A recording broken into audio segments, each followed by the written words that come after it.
Okay, we are mic'd and we are ready. Yay. Hello everybody, welcome back to another video here on my channel. My name is Simran and it is so hot. It is like 100 degrees in the Bay Area. California is just going through a ridiculous heat wave. But that's not what we're talking about today. Today, what we're talking about is self-acceptance. Yes. Now before I even start talking about this topic, I want to really emphasize that self-acceptance is huge, it's major, it's really, I think, one of the pillar stones of confidence. And I think that once you can understand that, once you can accept yourself for who you are and as you are, your level of confidence is just gonna go through the roof. I don't want this to get confused with what's the word? Complacency. Does that make sense? Don't confuse self-acceptance for complacency, because complacency will be the death of you. I promise that's the death of you. It's the death of your relationships. It's the death of growth, all of that. Complacency is the death of growth, truly. But self-acceptance is this concept of knowing your strengths and your weaknesses, accepting that, and this willingness, yes, to build on your strengths and to either forego your weaknesses or to try and improve on them. And when it comes to like your weaknesses, I think that's extremely important, by the way. It's extremely important to know your weaknesses. It's extremely important to know your toxic traits. It's extremely important to know your flaws. And this is why, like, you know, critical feedback is important. That's why they do it in the workplace. That's why, you know, having these conversations with your significant other, with people in your family, they're extremely important. And I know that, like, that's unheard of, especially in like brown households. Like, you know, nobody ever like will sit there and be like, hey, so this is how you can be a better parent, right? Like, you get your ass handed to you. I think you can still take those lessons and you can still take those thoughts and still hold that with you. And then when you're aware of these situations or when you're aware of these circumstances, that's when you're allowed to give the other person grace. And it's through your grace that they can then become reflective of their actions. I truly believe that. You know, I don't believe in beating fire with fire. I don't believe in being petty in, like, you know, and not that I've never been petty. I'm not gonna say that. There have been definitely times I've been petty. There have definitely been times when I have fought fire with fire, and like looking back on it, I'm just like, yeah, no, it really wasn't the way to go about it. And the reason is because, you know, people can only see themselves for how much they're able to. Like, you know, there are certain blinders that like we have, and until somebody comes and, like, you know, lifts those blinders from us, we won't see it. So this is why it's important to really know your weaknesses and know what you're not good at, and to constantly ask for feedback.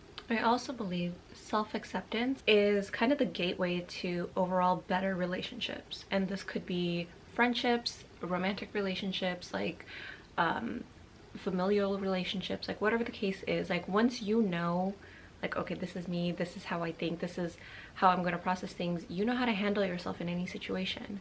So it's like, when you know something is going to bother you, you can take yourself out of that situation. You don't have to be in a place that you know you're going to be triggered. You don't have to be in a place where you know you're going to say something you don't mean or something you don't want, right? Like, these are things that come from self-acceptance, and it really just comes down from like really understanding who you are at your core. And that requires a lot of work. It requires a lot of self-reflection. It requires a lot of, you know, sitting down and asking yourself, like, why did I react like this in that certain situation?